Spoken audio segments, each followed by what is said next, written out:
अगुवाई में भाजपा, जेडीयू, हम और वीआईपी के गठबंधन यानी एनडीए को एक एक वोट पड़ना चाहिए। एक बार आदेश दे देंगे ना मोदी जी, क्या आप मुझे वोट? हाँ, ये जनता सुनेगी और उनपे पूर्ण बहुमत से सरकार पे यहाँ बनेगी एनडीए। मोदी जी देश के प्रधानमंत्री, चलो आपका स्वागत है। उम्मीद था कि आप बताते कि बिहार को विशेष राज्य का दर्जा मिलेगा कि नहीं मिलेगा। आप बताते विशेष पैकेज का क्या हुआ। हमको तो विश्वास है तेजस्वी पर, नौजवान है युवा। पूरे देश में हम लॉकडाउन कर रहे हैं, मगर प्रधानमंत्री ने एक मिनट ये नहीं सोचा कि बिहार के जो मजदूर हैं उनको पैसा कहां से मिलेगा, उनको खाना कहां से मिलेगा। तो आगे मौका दीजिएगा, हम लोग काम करेंगे। अब तक हम लोगों ने सेवा की है और हम लोगों के लिए पूरा बिहार एक परिवार है। हम लोग नीतीश कुमार से खपाए हैं। जनता ने कर लिया विचार, विकास पुरुष नीतीश कुमार।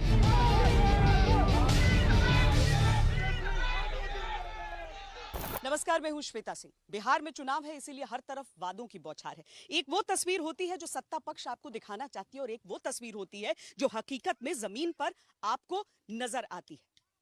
गांव से लेकर शहर तक लोगों के हिसाब से वो मुद्दे क्या हैं जो इन चुनावों में निर्णायक होंगे।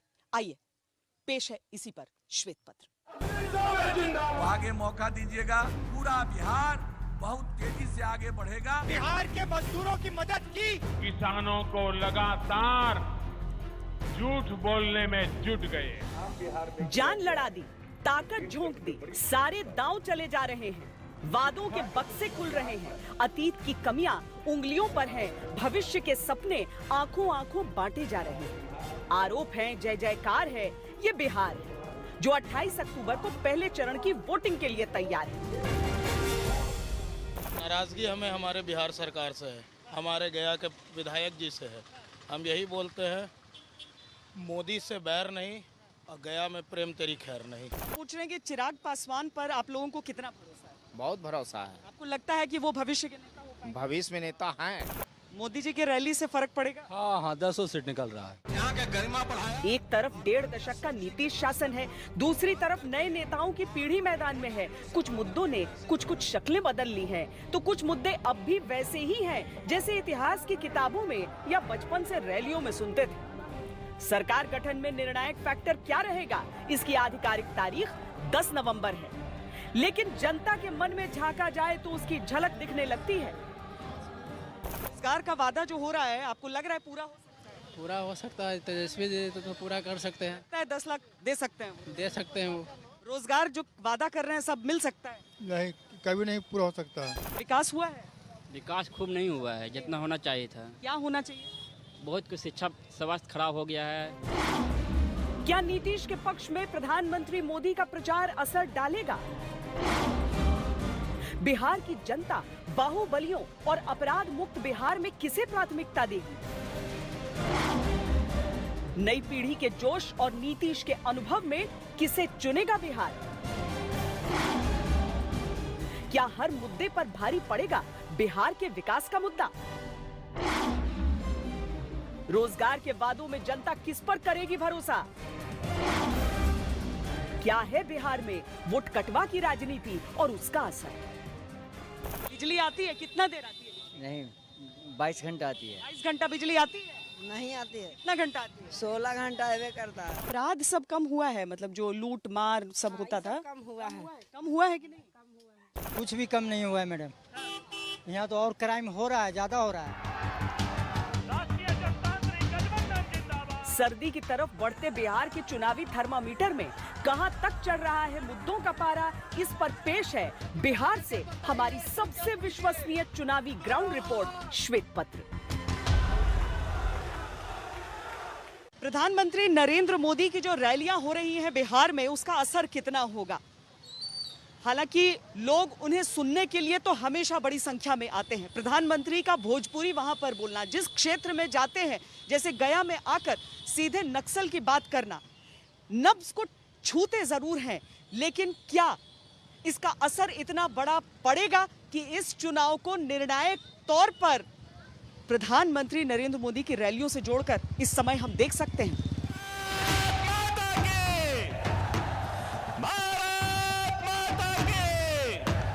कोरोना की जिम्मेदारियों ने रूप रंग बदल लिया, लेकिन चुनावी मैदान के तेवर नहीं बदले। नवरात्र उपासना के कठोर उपवास वाले दिन में भी प्रधानमंत्री मोदी बिहार के रण में एनडीए का रथ हाँकते रहे। उन्हें बिहार में कुल 12 रैलियां करनी है। पहले ही दिन उन्होंने ताबड़तोड़ 3 रैलियां की। रउआ सबके अभिनंदन करतानी।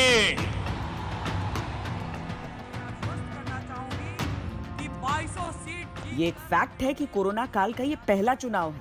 ये दूसरा फैक्ट है कि प्रधानमंत्री मोदी की ये कोरोना काल की पहली चुनावी रैलियां हैं। और ये भी एक फैक्ट है कि अपने लगभग 50 साल के राजनीतिक करियर में प्रधानमंत्री मोदी पहली बार नीतीश के लिए वोट मांग रहे हैं। एनडीए सरकार जिंदाबाद। मुझे नीतीश जी के साथ कंधे से कंधा मिलाकर काम करने के लिए सिर्फ 3-4 साल का ही मौका मिला है। बाकी तो यूपीए के साथ संघर्ष करने में बिहार का टाइम गया है। लेकिन इन 3-4 वर्षों में भी कहीं पर 3-4 गुना काम किया, कहीं पर 5 गुना तेजी से काम किया गया है। नरेंद्र मोदी जिंदाबाद। प्रधानमंत्री मोदी के नेतृत्व वाले एनडीए में नीतीश कुमार की बिहार सरकार ने जुलाई 2017 से लेकर अक्टूबर 2020 तक काम किया, यानी कुल 3 साल 3 महीने। नीतीश कुमार जिंदाबाद। प्रधानमंत्री मोदी इस समय को विकास के अधूरे कार्यों की वेदना से जोड़कर बिहार से एनडीए के लिए वोट मांग रहे हैं। विपक्ष इसको लेकर आक्रामक है। जल जमाव में कितने दिन बाद बाहर निकले, चमकी बुखार में कितने दिन बाद जागे, या अभी कोरोना है वो कितने दिन बाद जागे सीएम। बाढ़ में क्या होता है, बिहार को क्या मिला, कुछ मिला राहत की बातें। आपकी डबल इंजन की सरकार है, हम लोगों की सरकार रही तो हो सकता है केंद्र में जो थी वो दूसरी सरकार थी, बिहार के साथ सौतेला व्यवहार, लेकिन अब तो डबल इंजन की सरकार है। करते हुए जनता की नजर में मोदी फैक्टर कितना अहमियत रखता है? बिहार के मतदान में प्रधानमंत्री मोदी की अपील क्या मायने रखती है? क्या मोदी फैक्टर इन चुनावों पर कोई असर डाल सकता है? मोदी जी की रैली से फर्क पड़ेगा चुनाव में? फर्क पड़ेगा मोदी जी की रैली एकदम। मतलब जो मोदी जी कहेंगे वो जनता सुनेगी। सुन, हम जाके देखिए। फर्क क्या पड़ेगा, जो यहाँ का मतदान है, जो जिनको देना होगा देगा ही, उसमें कोई उनसे फर्क पड़ने की बात नहीं है। हाँ 10 सीट निकल रहा है। हाँ मगध में 10। आपको लग रहा है 10 सीट निकल? हाँ 10। बिहार चुनावों में बीजेपी 121 सीटों पर चुनाव लड़ रही है, जिसमें 11 सीटें उसने मुकेश सहनी की पार्टी वीआईपी को दे दी है। जेडीयू 122 सीटों पर चुनाव लड़ रही है, जिसमें से 7 सीटें उसने जीतन राम मांझी की पार्टी हिंदुस्तान आवाम मोर्चा को दी हैं। पिछला चुनाव 2015 का नीतीश ने आरजेडी के साथ मिलकर महागठबंधन से जीता था। तब मोदी समेत पूरी बीजेपी उनके निशाने पर थी। ये चुनाव वो मोदी के नाम और काम के साथ लड़ रहे हैं। जनता को निर्णय करना है मोदी ब्रांड के साथ नीतीश के वादों पर। मोदी जी आए या नहीं आए, उनका रैली से फर्क नहीं पड़े। जो जनता चाहती है, अगर बीजेपी की सरकार, एनडीए की सरकार बिहार में आएगी तो आएगी 110% आएगी बिहार में। उनकी बात सुन के जेडीयू को वोट मिलेगा? 110% मिलेगा। और गया से प्रेम कुमार ये निकल रहे हैं। हाँ ये निकलेंगे 110%, ये गारंटी हमारा। बहुत ज़्यादा फर्क है और मोदी जी को ही बिहार चाहिए। विकास है तो मोदी है और शांति है तो नीतीश कुमार है। बस यह 2 में हम लोगों का है। आप भी गर्दन हिला रहे हैं। मोदी जी के आने से फर्क पड़ेगा कि नहीं? नहीं पड़ेगा। बाहुबल ने जब भी राजनीति के जरिए देश के किसी भी राज्य में घुसने का प्रयास किया है, वहां की जनता को उसका खामियाजा उठाना पड़ा है। अब बिहार की जनता, हमने देखा कि किस तरीके से बाहुबलियों को उसने सियासी तौर पर नकारा, लेकिन एक बार फिर इन चुनावों में उनकी एंट्री हो चुकी है। कितना बड़ा फैक्टर वो हो सकते हैं, ये लोगों से ही जानते हैं।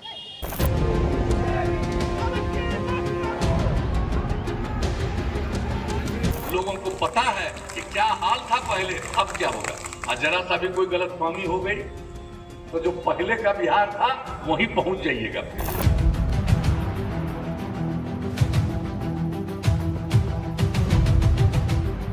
बिहार के इतिहास में बाहुबली, बिहार के लोकतांत्रिक ढांचे में बाहुबली, लालू से नीतीश तक के बिहार राजनीति में बाहुबली। अक्सर इन सब के कारनामे आते रहते हैं, लेकिन जब चुनाव आते हैं तो ये बाहुबली मुद्दा बन जाते हैं। फिर चुनाव की रणभेरी बज रही है, बाहुबलियों के दौर फिर याद आ रहे हैं। बिहार भ्रष्टाचार मुक्त शासन का हकदार है।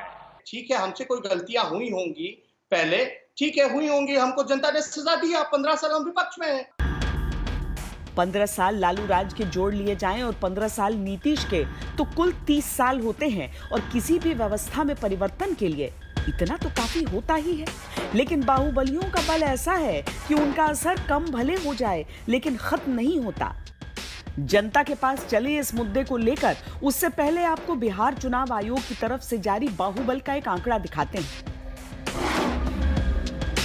पहले चरण के 166 प्रत्याशियों में 319 का क्रिमिनल रिकॉर्ड है, यानी करीब करीब हर तीसरे उम्मीदवार पर आपराधिक केस है। इनमें 164 कैंडिडेट्स का नाम तो गंभीर मामलों में रजिस्टर है। हत्या की कोशिश, रेप, किडनैपिंग, वसूली जैसे आरोपों के साथ ऐसे लोग चुनाव मैदान में।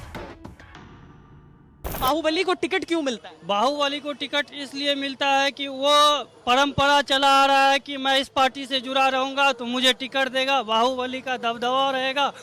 जनता का अपना मत चाहे जो हो, लेकिन बिहार विधानसभा की तस्वीर बेहद दागदार होती ही है। अगर पिछली विधानसभा को ही देख लिया जाए तो 136 विधायकों पर आपराधिक केस थे, यानी 243 की संख्या में से आधे दागी, यानी हर दूसरा विधायक आपराधिक मामलों में लिप्त। कुल 40% विधायक तो ऐसे रहे जिन पर बेहद गंभीर अपराध दर्ज थे।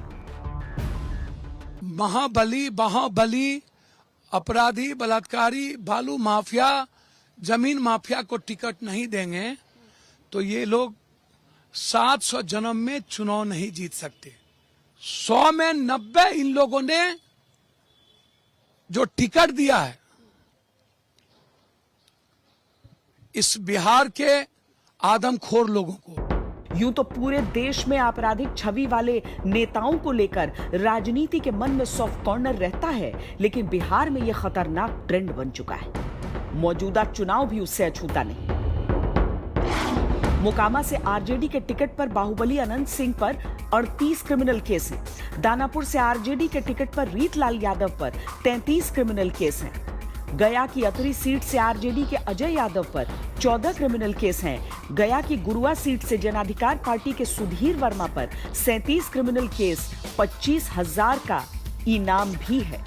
गया की बेलागंज सीट पर जेडीयू से अभय सिंह पर 14 क्रिमिनल केस हैं। बक्सर की ब्रह्मपुर सीट से हुलास पांडे बाहुबली नेता सुनील पांडे के भाई हैं। हत्या उगाही के कई केसों में नामजद। चुनाव आए हैं तो ये सब जनता की अदालत में आए, निर्णय भी जनता को करना है। पार्टियों को बाहुबलियों को टिकट देना चाहिए? नहीं देना चाहिए। क्यों लगता है? काहे कि देखिए, बाहुबली अपने हिसाब से इलेक्शन को मैनेज करते हैं। अगर कोई बाहुबली खुद चुनाव लड़ने में सक्षम नहीं तो उसकी पत्नी या किसी रिश्तेदार को टिकट मिल जाता है।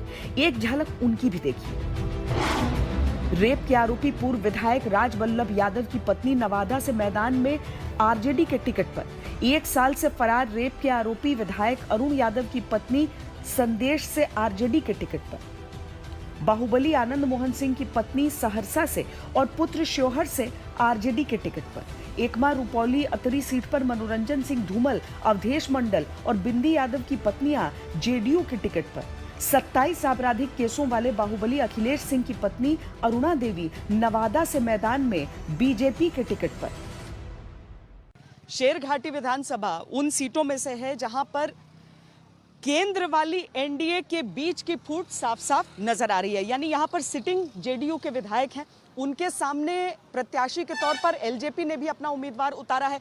दरअसल अगर हम कहें कि बिहार चुनाव के बाकी मुद्दों के बीच जो नई पीढ़ी है, जो बिहार की राजनीतिक विरासत है, वो जनता सौंपेगी या नहीं उन नए चेहरों को, ये तय होगा तो गलत नहीं होगा। क्योंकि यहाँ पर पोस्टरों पे अब चिराग पासवान रामविलास पासवान के समकक्ष ही नहीं है, बल्कि अब उनके हाथों में बागडोर है। इसके साथ ही आरजेडी जिस तरीके से अब तेजस्वी यादव संभाल कर लालू प्रसाद यादव के जेल में होने के कारण वो संभाल रहे हैं, वो भी सामने है। यानी जनता का जो मैंडेट होगा इन युवा नेताओं के भविष्य पर भी एक तरह से मुहर होगी।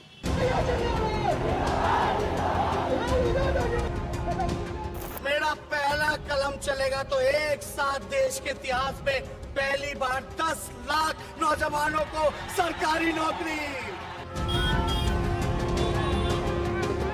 Bihar first, Bihari first. लंबे समय से हम सब उसके बारे में चर्चा कर रहे हैं, हम सब उसकी बात कर रहे हैं। आज वो मैं प्रदेश को समर्पित करने आया हूँ। पहली बार चुनाव लड़ रहा हूँ। अचानक होता तो पहले भी दिखता नहीं मैं कभी।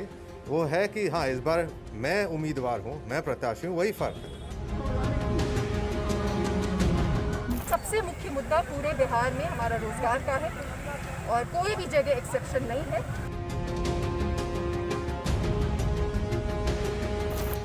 बिहार राजनीति की पहचान खाटी नेताओं से होती रही है। लालू, पासवान, रघुवंश प्रसाद, शरद यादव जिसके मुख्य चेहरे रहे हैं। लेकिन इस बार तस्वीर बदली सी है। नई पीढ़ी मैदान में है और राजनीति का नया नजरिया गढ़ रही है। ठेठ भी आ रही है। नजरिया राजनीति में बहुत मायने रखता है और इस बार का चुनाव नई पीढ़ी के नेताओं के लिए चुनाव के साथ साथ व्यक्तिगत छवियों की परीक्षा भी है। पूछ रहे हैं कि चिराग पासवान पर आप लोगों को कितना भरोसा है? बहुत भरोसा है। आपको लगता है कि वो भविष्य के नेता हो पाएंगे? भविष्य में नेता हैं। हैं, भविष्य के नेता हैं। उनका आपको लगता है कि जैसा रामविलास जी कर रहे थे वो उनकी विरासत को संभाल उससे अच्छा रखेंगे, उसे अच्छा कर लेंगे? हाँ, बहुत अच्छा। चिराग पासवान अच्छा रख सकते हैं। चिराग पासवान अच्छा करेंगे।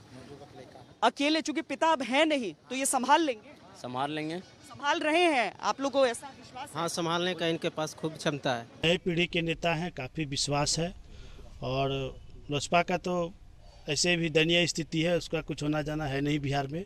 बात रही तेजस्वी यादव का, राजद का, तो इनका इस बार बहुत अच्छा डिमांड है बिहार में। लालू प्रसाद यादव के बेटे तेजस्वी और तेज प्रताप चुनाव लड़ रहे हैं। दिवंगत रामविलास पासवान के बेटे चिराग पासवान लोक जनशक्ति पार्टी का नेतृत्व कर रहे हैं। जेडीयू के नेता विनोद चौधरी की बेटी पुष्पम प्रिया नई पार्टी बनाकर मुख्यमंत्री की कुर्सी पर दावा ठोक रही हैं। शत्रुघ्न सिन्हा के बेटे लव सिन्हा कांग्रेस के टिकट पर चुनाव लड़ रहे हैं। शरद यादव की बेटी सुभाषिनी यादव भी कांग्रेस के टिकट पर चुनाव मैदान में है। नई पीढ़ी के नेताओं को देखने के लिए भीड़ तो खूब उमड़ रही है, लेकिन क्या ये भीड़ वोटों में तब्दील होगी? ये जनता के मन को डिकोड करके ही समझा जा सकता है। अब जो भी होगा बिहार में नई पीढ़ी के ही नेता से होगा, क्योंकि जितना भी पुराना नेता है आज के डेट में सब डफोड़ संखी भाषण दे करके बिहार को लूटने का काम किया है और विकास का जो ये लोग दावा कर रहे हैं, आज तक बिहार में विकास हुआ ही नहीं। नए जोश की सीधी टक्कर नीतीश के 15 साल के शासकीय अनुभव से है। चुनावों में नीतीश अनुभव के आधार पर बिहार को आगे ले जाने की बातें कर रहे हैं। तो आगे मौका दीजिएगा, हम लोग काम करेंगे। अब तक हम लोगों ने सेवा की है और हम लोगों के लिए पूरा बिहार एक परिवार है। समाज के हर तबके के उत्थान के लिए काम किया गया, हर इलाके के विकास के लिए काम किया गया। अगर आप आगे मौका दीजिएगा तो केंद्र सरकार के सहयोग से और राज्य सरकार की पहल से पूरा बिहार बहुत तेजी से आगे बढ़ेगा। हम नई ऊंचाइयों को प्राप्त करेंगे और एक विकासशील बिहार के रूप में यह परिणत होगा। नई पीढ़ी के अधिकतर नेता नए दौर की नई राजनीति के लिए परिवर्तन का आह्वान लेकर मैदान में ताल ठोक रहे हैं। Bihar first, Bihari first. लंबे समय से हम सब उसके बारे में चर्चा कर रहे हैं, हम सब उसकी बात कर रहे हैं। आज वो मैं प्रदेश को समर्पित करने आया हूँ। 12 करोड़ अपने बिहारी साथियों को वो समर्पित करने आया हूँ। ये सोच बिहारियों के सुझाव से ही तैयार की गई है। चीज़ें लॉन्ग टर्म में उनका जो असर है, जो इम्पैक्ट है, वो नज़र आना चाहिए। और जहाँ पे हम अभी हैं वो इस बात का प्रमाण है कि चाहे वो 15 साल हो या उसके बाद का 15 साल हो, सभी फेल हो गए। 10 नवंबर बिहार के भाग्य का राजनीतिक फैसला तो करेगा, ये भी तय करेगा कि नई पीढ़ी में किस पर जनता ने भरोसा जताया।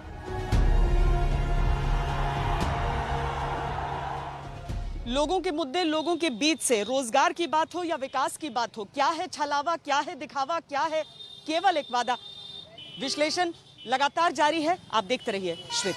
अपराध एक बहुत बड़ा मुद्दा है इन बिहार चुनावों में, क्योंकि बार बार नीतीश सरकार उन पर जो आरजेडी का शासन था उस पर इल्जाम लगाती है, आरोप लगाती है, और इसके जवाब में आरजेडी की तरफ से यह कहा जाता है कि नीतीश राज में भी ऐसी चीजें होती रही हैं।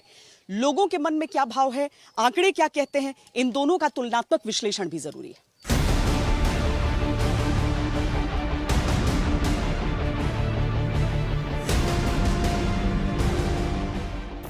बिहार वो स्थान है जहां लोकतंत्र के बीज बोए गए।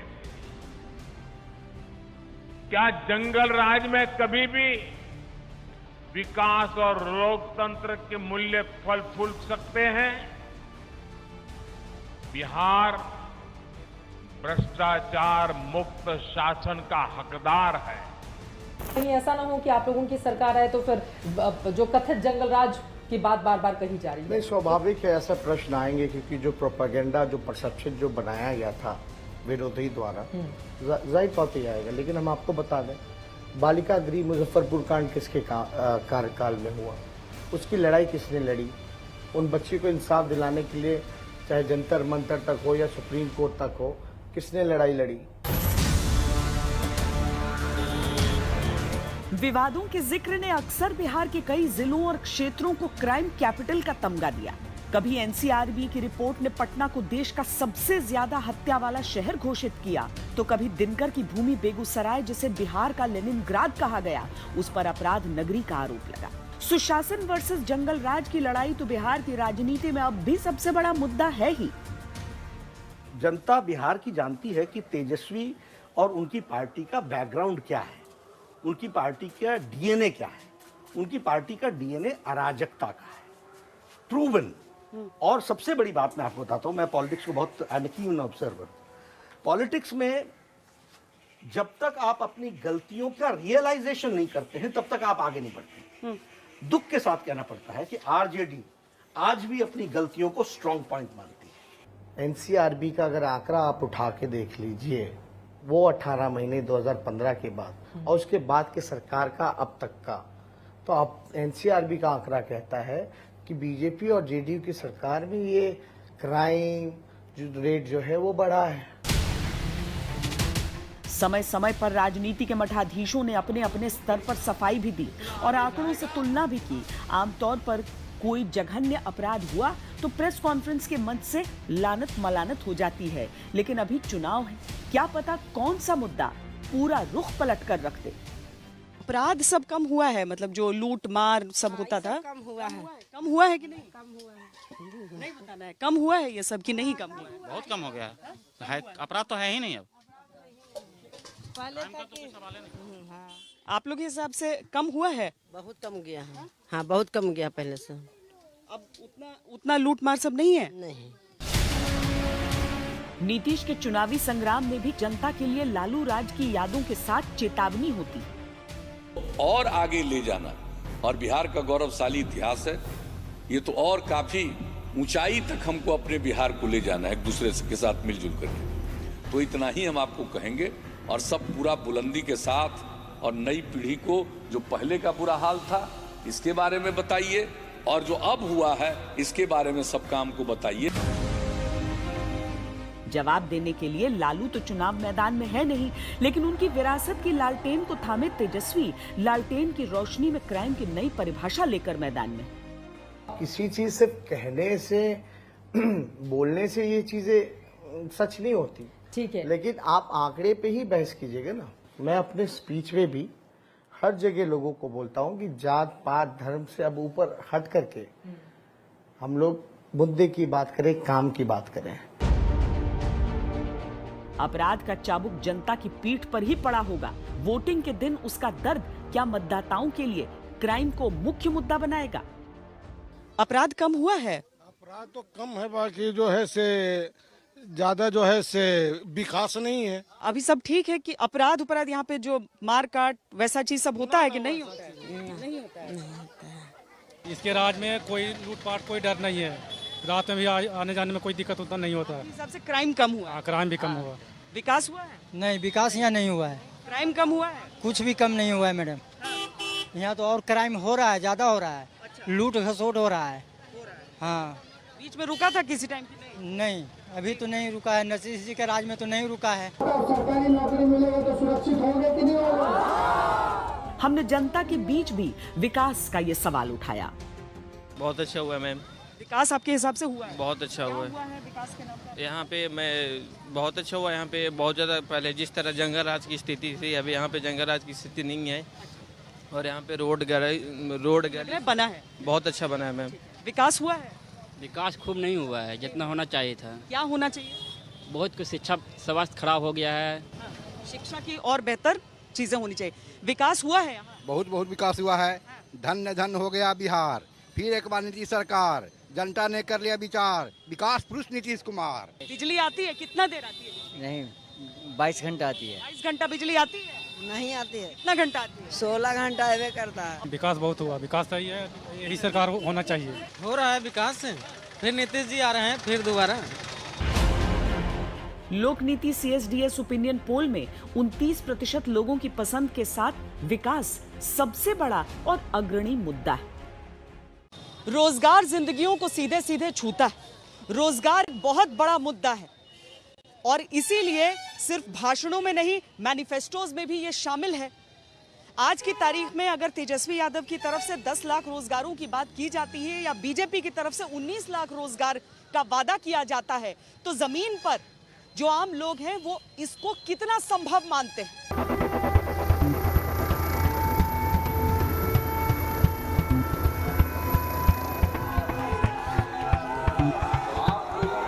आजकल हम देखते हैं कहता है इतना लोगों को नौकरी दे। अच्छा, आप पैसा कहाँ से लाओगे? जिसके चलते अंदर गए उसी पैसा से होगा। इस बार तेजस्वी तय है, इस बार तेजस्वी तय, इस बार तेजस्वी तय है, इस बार तेजस्वी तय। झूठा वादा करना होता तो हम करोड़ नौकरियां देने का वादा करते हैं, लेकिन हमने 10 लाख इसलिए कहा है क्योंकि 4.5 लाख नौकरियां रिक्त पड़ी हैं ऑलरेडी। भाजपा के संकल्प से प्रदेश में कुल मिलाकर रोजगार के 19 लाख अवसर सृजित होंगे। गंगा मैया की कसम, हमको भरोसा है। भाजपा है तो भरोसा है। रोजगार का मुद्दा बिहार में बड़ा है। रोजगार नेताओं के वादों में तो है, लेकिन जनता पूछती है कितना उनके इरादों में है। 10 लाख रोजगार कोई दे सकता है? नहीं, कोई नहीं। 19 लाख बीजेपी कह रही है जी। रोजगार का वादा जो हो रहा है, आपको लग रहा है पूरा हो सकता है? पूरा हो सकता है, तेजस्वी जी तो पूरा कर सकते हैं। 10 लाख दे सकते हैं? दे सकते हैं। वो रोजगार जो वादा कर रहे हैं सब मिल सकता है? नहीं, कभी नहीं पूरा हो सकता है। नहीं मिल सकता 10 लाख। नहीं। आप लोग को विश्वास है? हाँ, विश्वास है। नौकरी के लिए बाहर जाना पड़ता है सबको? हाँ, सबको नौकरी के लिए बाहर तो जाना ही पड़ता है मैडम, यहाँ नहीं मिलता नौकरी। आपको लगता है कि कोई यहाँ पे रोजगार दे सकता है? हमको तो विश्वास है तेजस्वी पर, नौजवान है युवा। नहीं तो झूठा वोट लेने का वादा है। सब कोई झूठ बोल रहा है। अरे उसको तो कम से कम केंद्र में सरकार में उसका सत्ता है बीजेपी का, तो वो सही भी कर सकता है। उसके पास खजाना है, इसके पास क्या है? तेजस्वी यादव कहते हैं कि रोजगार की समस्या का निदान उनके लिए एक कसम की तरह है। खाली पदों को तो भरना ही है, और यूनिवर्सिटी चले जाओ, प्रोफेसर की कमी है, हॉस्पिटल चले जाइए, डॉक्टर्स की कमी है, नर्स की कमी है। तो आप 4.5 लाख तो ऑलरेडी जो है वो खाली है। जो 5.5 लाख जो नौकरियां जो हम बता रहे हैं, वो सभी राष्ट्र औसत के मुकाबले सभी मानकों को मिलाते हुए मिला के करना है। कुछ लोग हास्यास्पद बयान दे रहे हैं, जो लोग थक चुके हैं शारीरिक और मानसिक रूप से, जिन लोगों ने 15 साल तक कुछ नहीं किया।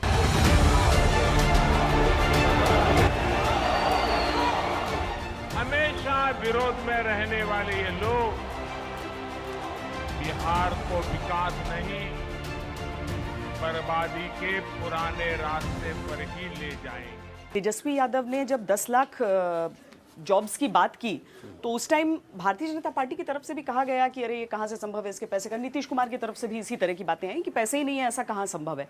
लेकिन आप लोगों ने कह दिया हम 19 लाख जॉब देंगे। देखिए फर्क समझिए। हाँ। मैं इसीलिए कहता हूँ कि नेताओं को जानकारियां हासिल होनी चाहिए और नेताओं को फर्क समझना चाहिए। उन्होंने कहा हम सरकारी नौकरी देंगे, दे ही नहीं सकते, रेशियो होता है सरकार में, तय होता है पॉपुलेशन। पर दोनों में से किसके शासन में युवाओं को रोजगार मिलेगा? हमारे शासन में मिलेगा, उसका भी मैं बताता हूँ। रोजगार के बारे में मैं आपसे डिटेल में बताना चाहता हूँ। यह इकोनॉमी का होलिस्टिक अप्रोच होता है। ऐसे 10 कॉलेजेस बनेंगे तो रोजगार मिलेगा, ऐसे 10 फैक्ट्रीज आएंगी तो रोजगार मिलेगा, ऐसे यहाँ पर इकोनॉमिक एक्टिविटी बढ़ेगी तो रोजगार मिलेगा, शॉपिंग मॉल्स खुलेंगे तो रोजगार निकलेगा। ये सब तब होगा जब लॉ एंड ऑर्डर अच्छा होगा, ये सब तब होगा जब इंफ्रास्ट्रक्चर की दृष्टि से वेलकमिंग अप्रोच होगा, ये सब तब होगा जब आप इकोनॉमिक एक्टिविटी को बढ़ावा देने के लिए आप एक्टिवेट होंगे। लेकिन आपका जो कैरेक्टर रहा है, यानी आरजेडी का जो कैरेक्टर रहा है, उन्होंने तो सबको यहाँ से पलायन करा दिया। उन्होंने आप वो ये क्यों नहीं बोलते हैं? यही तो लालू जी अपनी यूएसपी मानते थे। हाँ। यहाँ से हमने सब लोगों को भेज दिया। राहुल गांधी भी बिहार चुनाव के रण में आते हैं तो वो रोजगार के बहाने एनडीए पर गहरे सवाल उठाते हैं। आप बिहारियों को ये समझाइए कि आपने उनको रोजगार कितना दिया और कब। पिछले चुनाव में बोला था 2 करोड़ युवाओं को रोजगार दूंगा, मिला? एक सर्वे के अनुसार 2018-19 में जब देश में बेरोजगारी की दर 5.8% थी तो बिहार में 10.2% लोग बेरोजगार थे। बिहार में 20% से ज्यादा ग्रेजुएट बेरोजगार हैं। लाजमी है कि चुनाव के समय युवा आश्वासन चाहते हैं। लोक नीति CSDS ओपिनियन पोल में भी रोजगार का मुद्दा 20% लोगों की पसंद के साथ बिहार में नंबर 2 मुद्दा है। रुक रहे एक छोटे से ब्रेक के लिए। बिहार चुनावों पर आप देखते रहिए श्वेत। लोकतंत्र में जनता सबसे महत्वपूर्ण है, लेकिन अगर यहाँ पर अलग अलग पार्टियां हैं जो वोटों का अलग अलग तरीके से बंटवारा देख रही हैं, जिसे राजनीतिक भाषा में वोट कटवा कहा जाता है, तो क्या जनता की जो असली राय है वो सचमुच में सत्ता में तब्दील हो पाती है? बिहार में क्या आम मतदाता जागरूक है इस मुद्दे को लेकर, और अगर हाँ तो वो निर्णय क्या कर रहे हैं? आज आप उनकी पार्टी के लिए, उनकी बनाई हुई पार्टी के लिए आप वोट कटवा जैसा शब्द का आप इस्तेमाल कर रहे हैं।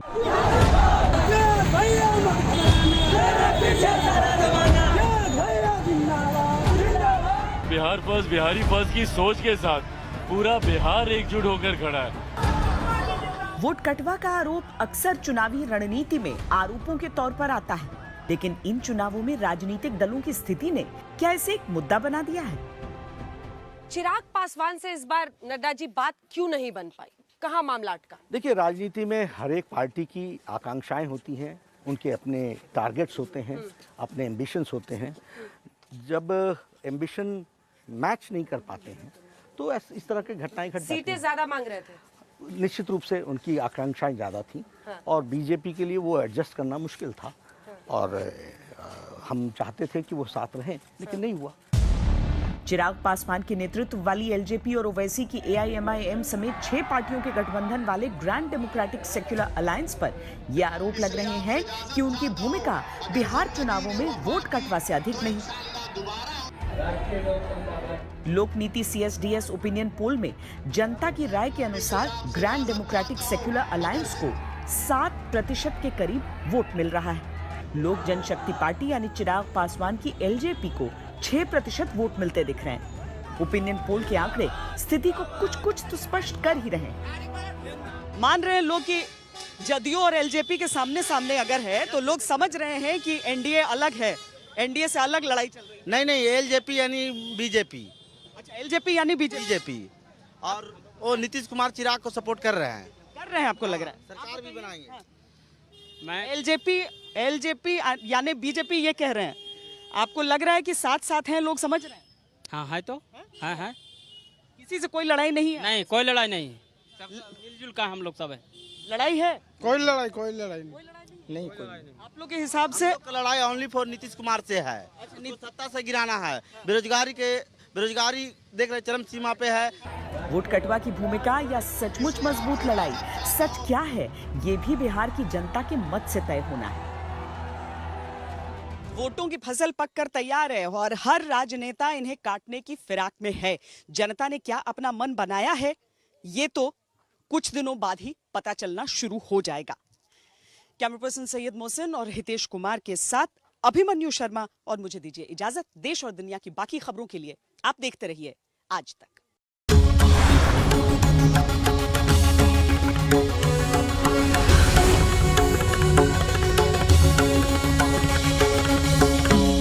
नमस्कार, मैं हूं अंजना ओम कश्यप। हमें उम्मीद है ये वीडियो आपको पसंद आया होगा।